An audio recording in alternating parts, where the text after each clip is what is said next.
Well, this solution, rather MES or paperless manufacturing, is a question that is not whether we need it.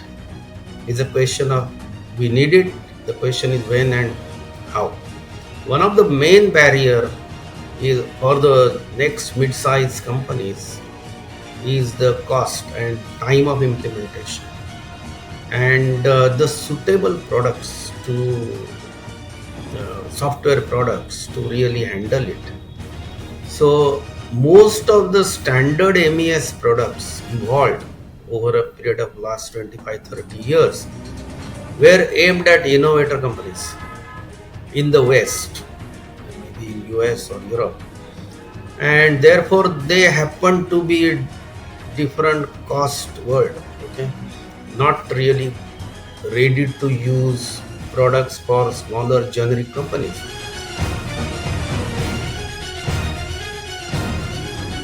What inspired you? And being a first mover in this field, what were some of the challenges that you faced along the way? Yeah, it's a good question. Uh, Actually, I moved to pharma after working for several years with non-pharma, and then I could really see where the pharma industry lags in terms of adoption of technology. As back as 23-24 years ago, and when it came to the GMP and documentation, all that was really new to me because my earlier experience was in non-pharma domain. Then I realized that many problems are occurring because of all the paperwork which we do, and I was always looking for some solution. Can we cannot eliminate it. In chemical industry, we could have eliminated most, but in pharma, we cannot.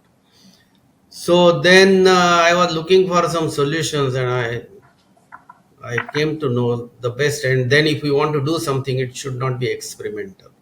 So we wanted something best in the world. So we I could spot some products which are top of the line. Uh, then I convinced my CEO of the company. It's one of the top pharma companies. That this is the going to be future.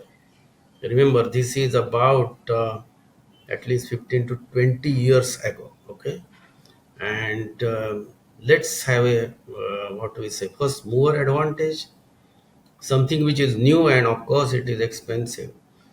But of course, the company being progressive, the CEO agreed and he put trust in me.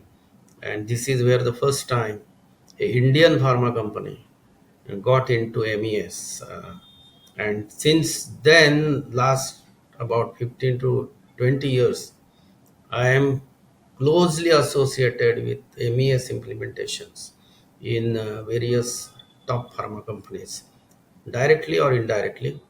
And the company where I introduced has almost covered 80-90% of their plants, which also tells us that it was the right decision to go ahead, because it's not the first success that matters, but rolling out to the entire business is the proof that that was a sound idea. Thank you. Yeah. So, Vilas, thank you so much for sharing that story with us. What I'm curious about to explore further with you on this point is that while there has been good enough coverage of implementations across some of the companies you mentioned, you have worked with, and I'm assuming that these are all top large pharma companies. According to you, what are the barriers for, let's say, some of the companies who are next in line, who are not in top 10, who are in, let's say, in top 50, let's say, not exactly mid-market, but somewhere, between large and mid-market kind of companies, typically, let's say, anywhere between 5 to 15 manufacturing sites, or, revenue close to maybe a billion. So according to you, has there been any adoption in that segment? And if not, what are some of the blockers which you see?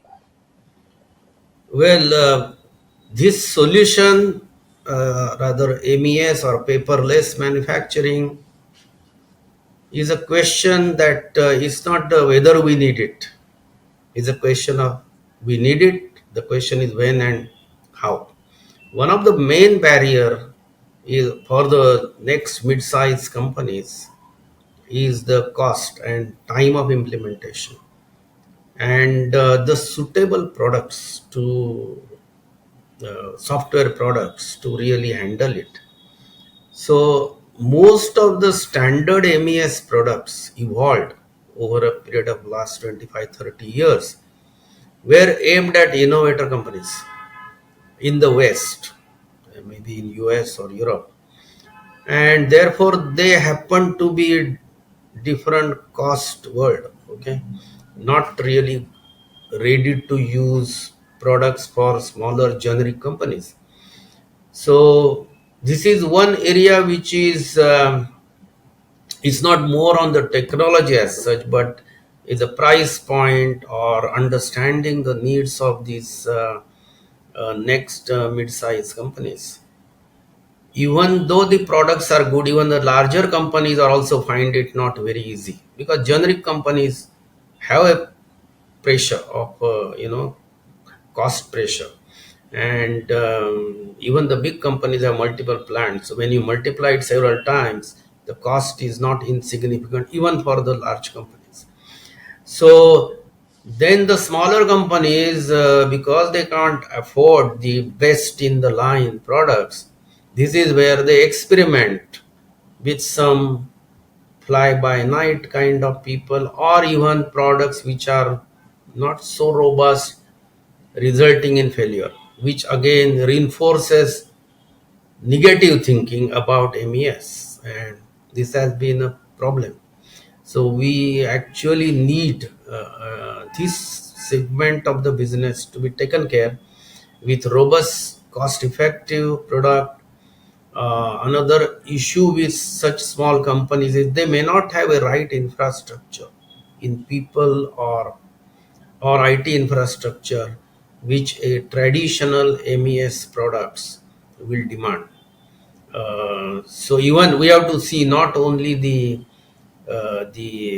budget side of it, but rest of the limitations of these companies. In spite of this limitation, they do need this because this is good for the industry from data integrity or even analytics point of view. So these are the my views on adoption to the smaller or next mid-size companies. Just continuing on that line of thought, Vilas, according to you, why should a pharma company implement MES at all? Well, actually, the our regulators don't really prescribe. Okay, it's not their, it's your option.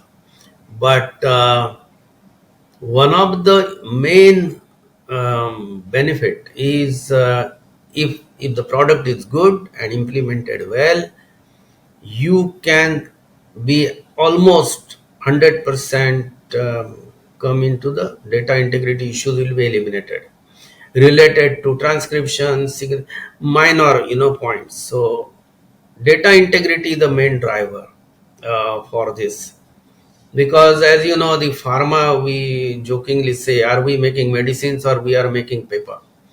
Because the amount of paper generated during batch manufacturing, not only the batch record but associated document, is huge.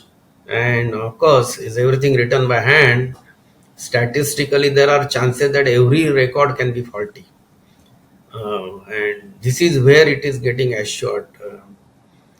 Employee turnover also is the main problem in ensuring that everything can be checked properly. So even the if the system makes it foolproof, rather mistake proof, as well as uh, electronic record in real time, so that will be a great requirement.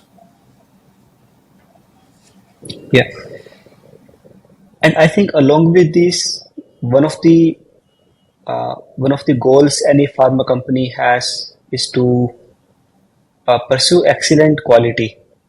and deliver and ship products which have uh, not only high quality but also consistency in the quality, and which I think can sometimes be hampered by the variability in the products that we see coming out.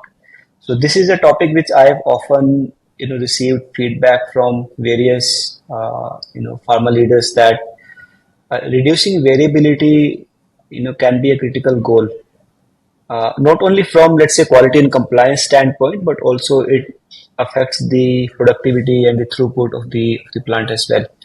Have you um, experienced that reducing variability is also one of the motivating factors behind looking at taking initiatives such as MES or other quality improvement initiatives?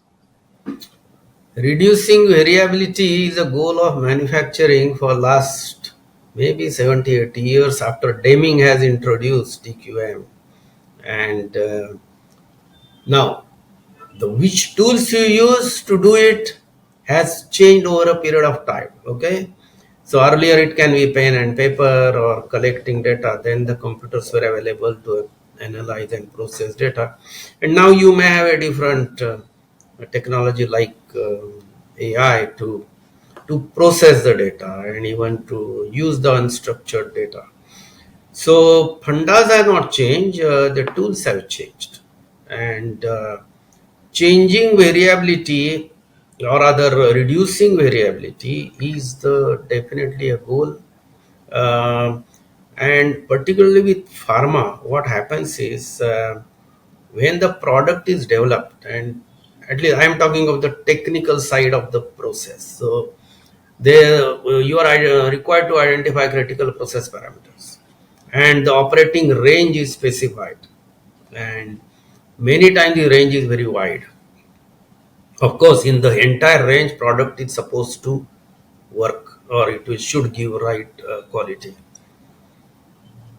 And most of the time, the interaction between wide range of multiple variables may not be studied to great length. At least in the early development phase, it's not very easy. Even though a lot of statistical tools like design of experiments are used, but the real learning starts when you start producing commercial batches. So when we say we want to reduce variability, that means it is what we say out of trend, right? It's equivalent in GMP terms that reducing variability. So out of spec is of course rejection, but out of trend is reducing variability, and the regulators do expect us to address it. And to do that, of course, it's consistent with the variability reduction. You use whatever tools you have. Data which is electronically captured through MES is readily available for this. Also, variability which happens due to some operator errors or or not having timer based controlled actions, they get eliminated by MES because it will prompt operator in real time. And variability reduction can happen due to a properly designed MBRs, what we call as a instructions for manufacturing, and it also reduces the variability, which is easy to control. Now the variability with process values, parameter values, material attributes, if captured, we will be able to learn its interaction on overall out of trend parameters. And this is where I think AI or AI based tools may be useful. Got it. What are some of the top ways that a pharma company can use to reduce variability? So first thing is of course have a data, and many times we say data, but data can be everywhere. Okay, data can be a Right. variety of applications, maybe variety of machine HMI PLCs, or it can be in documents, or all right. It can be in documents like analytical chromatographic documents. So data is everywhere, and we need to really collate it and correlate in real time. And I believe that it's not only correlation and telling us, if we develop enough intelligence that the cause and effect relationship with a variety of variability, can we adjust the process so that we don't, in spite of variation in the input, we adjust the process, of course within the range which is permitted, so that the variability in the quality or the product is avoided, which in control system it is called feed forward control. Okay, and this has been used in petrochemical or refineries or many industries. Any automation company provides a feed forward, but that requires a knowledge of how to adjust the downstream parameters by measuring upstream variability. So even that can be also done. Yeah. So one of the things, which I think can have a big impact, like you said, feed forward control. And I'm, kind of somewhat familiar with it, being a chemical engineer myself. I know you're a chemical engineer as well. I think we have both spent a bit of time in the core chemical industry, and not only I think feed forward controls, but model based predictive controllers, MPC controllers. They have been extremely useful in downstream oil refining companies, and extremely effective, in controlling variability as well. And I believe that there's a huge opportunity of applying those learnings in the pharmaceutical industry, specifically around, let's say, injectable lines, where the flow can be more. I mean, when there's more data available, it can be more predictable. By just controlling the variables better. I think one of the limitations which we can run into is, so in contrast to a chemical manufacturing industry, in pharma, we can't keep on changing the process too much. There's already a submission which has happened. Now, there was some R&D work done, there was some experimentation, some design of experiments conducted, and the R&D team, the development team, they were able to design a process which performed reasonably well. It had all the necessary elements in terms of patient safety, efficacy, drug quality, and only when all of these were satisfied, the production began. And making any significant changes to the process can require going back to the regulator, filing for variations, getting approvals. Sometimes it can be fast, sometimes it can be a lengthy process as well. So what's your opinion and advice on how to effectively manage the regulatory aspects which can arise from making process improvements in the drug manufacturing industry specifically?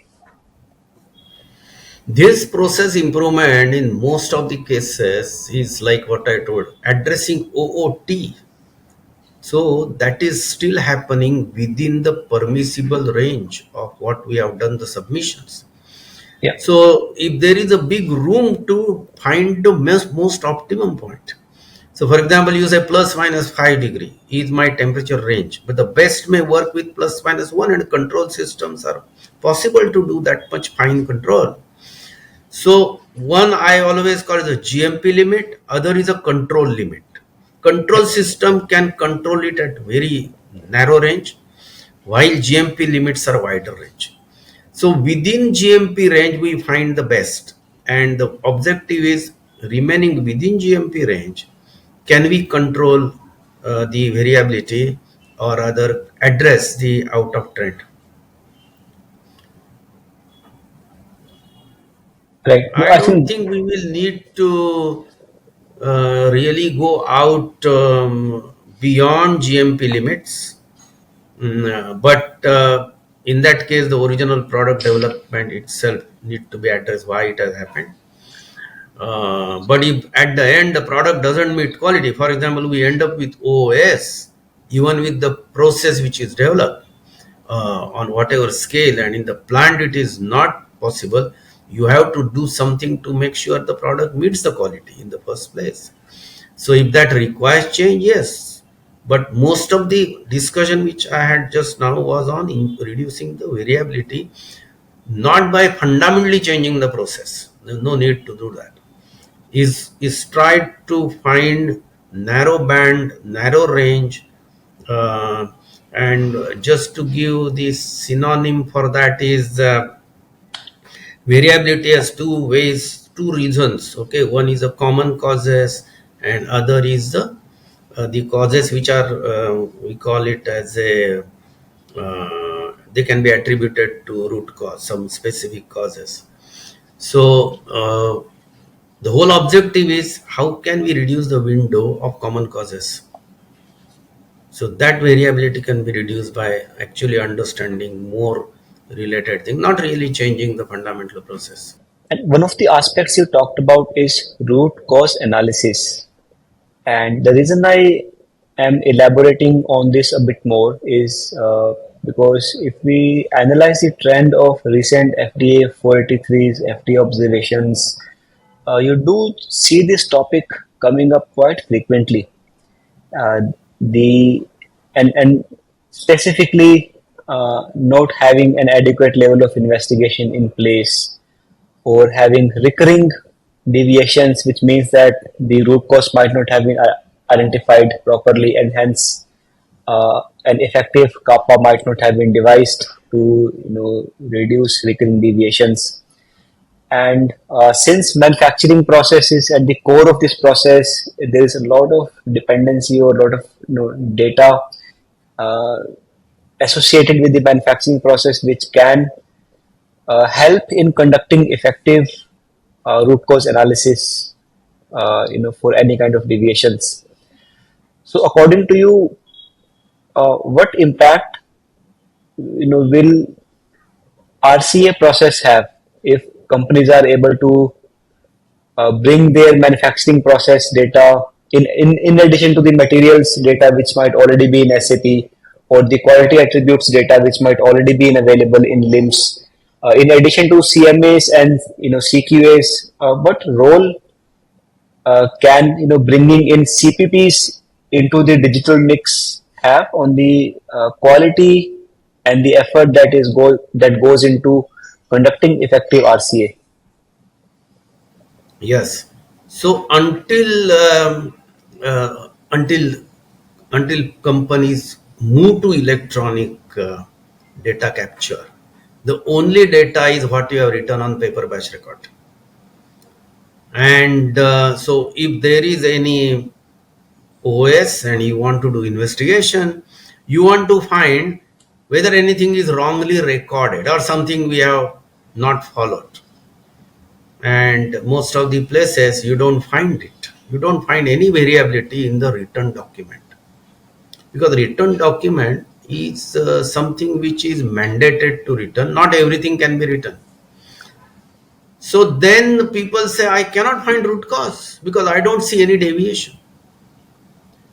Now, in but the nature doesn't behave like that. There will be some root cause which we are not able to uncover, because the way we want to uncover is looking at what we have written on paper, and what is written on paper is everything is in order. The moment we come to electronic batch record, there is much more get recorded in real time than what we normally write on paper, and maybe there are hidden reasons there which we can help in investigation. So many times this failure happens because the data on which we base our investigation is not supporting. Secondly, it is not only the data. Suppose even you have electronic data, that also may not be adequate, and somewhere we have to also understand who does the investigation. And for example, we say somebody who has a knowledge of operations or in quality. But for example, tomorrow if there is an aircraft accident and we want to go into root cause analysis, who does it? Can pilot do it? Can a engine maintenance function of the aircraft do it? So sometimes a product development and maybe it requires in depth, even scientific investigation. Maybe you have to design some experiments to prove your theory. So some investigations will require a great deal of expertise and of course a data and then ability to rope in various functions. So I think in the observations come because probably this is not done by companies, that somehow you find some deviation and try to satisfy, but then it doesn't address. If the fundamental thing is, a regulator will always say, you given you found some root cause, you did kappa, and in spite of that, the problem is occurring again. So that means it was not a root cause, right? So you have addressed something else.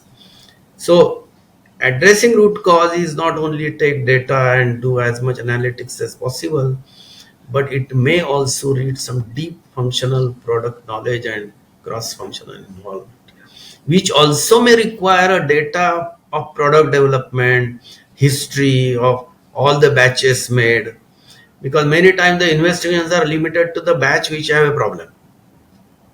But learning, because this may be, it's like what we call in safety, it's once in a while it happens, but the symptoms may be happening earlier.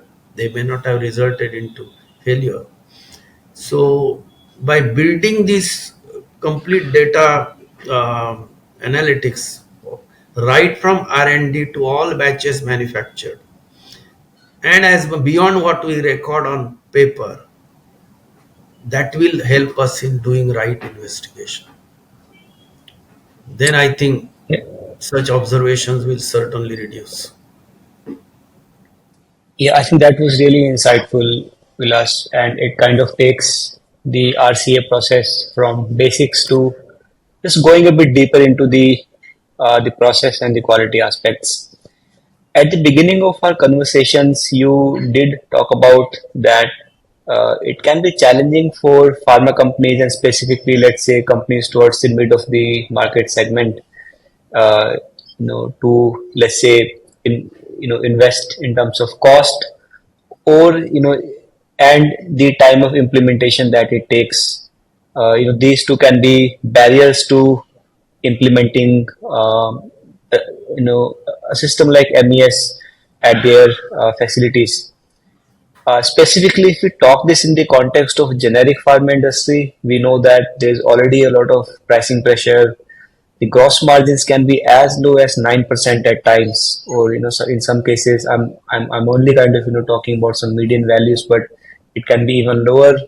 On the good end, it can be 15, 20, 25% max. So these are not great margins when we do the comparison with innovator drug companies. And yes, India specifically being the home to generics market a lot, there has to be a way which not only has an effective solution at a reasonable cost or let's say a lower cost than what it is today, a solution which doesn't take huge implementations effort, which can also lead to higher investments in terms of people's time, as well as perhaps they might have to hire contractors, consultants. So in addition to cost as well as the time of implementations, I think this overall goes to the value of investment that the MES will bring. Because we know that there's already a pricing pressure, there's already growth, there's already diminishing growth in some sense in certain sub segments of the generics market. So I know that you have lots of insights in this area, but what would you say that a pharma company towards the mid of the segment should consider while making a decision towards considering a platform technology like MES to make it an investment which is value for money. So, what would your advice be to perhaps simplify this entire project or simplify this entire initiative? Yeah. So, from the perspective of the company management, first thing they should accept that this is a mission critical, important initiative, and therefore they will also focus on it. It should not be left to the some lowest people in the organization. Then this is any IT system implementation in the company, whether it is ERP or LIMS or MES or anything you take, is an opportunity to really simplify or harmonize your working, compliant but simplified, because over a period you develop a lot of complexity, and things are not really working well. So first thing, that's another thing to do. Then have a that means there you should be willing to change. Okay, you can't say this is what I do and a product or whoever is service provider should follow what I'm doing. So there the product side companies which bring the product, they will need something to handhold, understand and drive the change. Okay, otherwise it's I want this and I cannot give this, and that's the divide. So in these it is not it's not like any ordinary software which you can give, and so it has to be adopted, it has to be made working. And many many quality assurance people within such companies, they have to also accept that some changes may happen, which of course you can debate over it. These changes are not really regulatory impacting changes, but some practices changing, or there may be some ways to even get them approved from regulator or even customer if you have a CDMO kind of thing. So even help will be required even in these areas from the product provider also. And also that because it's a mission critical system, it should not be considered like I will do one plant system X and another plant Y, that is a disaster. So think 10 times, but because your centralized quality management, centralized quality management system, or centralized ERP, MES, or such things should be also centralized. Centralized means one product across all your plants.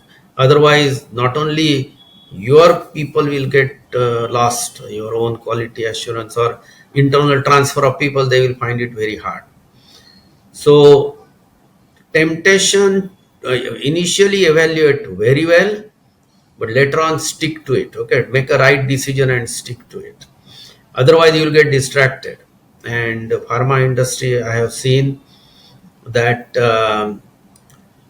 lot of machinery manufacturers, they say I will give you lower price, and very soon, of course, it meets your requirement of whatever URS you give, but you create a museum of equipments on the shop floor.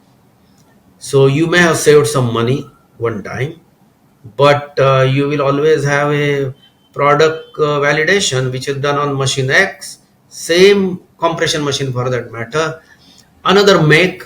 It doesn't, we have to qualify again, and those costs or delays or some tech issues which come with that are not considered.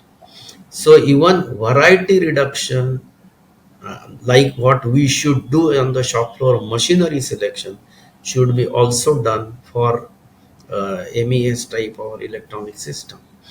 Overall, I think there are three pillars for the any software, whether it is mid size or top size. One is laboratory controls, manufacturing controls, and quality management system. So there are two limbs as a generic area, QMS and MES. They will cover 90% of your compliance needs and control needs. Any system you choose is better that they are internally working well in all these three areas. And of course, ERP should, where necessary, integrate it well. So these are the considerations for selection and implementing even in the mid-sized companies. That all makes sense, Vilas. Thank you so much for joining this chat today. I sincerely want to thank you for the work that you have done so far to progress the cause of data integrity and compliance and quality in the Indian pharmaceutical manufacturing sector specifically, and the work that you continue to do. You have been, I think, a support pillar, a very strong, pillar of support so far, and hopefully, I'll get to have you on the podcast again soon. Thank you. Thanks, Vivek, and thanks again for giving me opportunity. And all the best in your venture. Thank you very much. Yeah, thank you.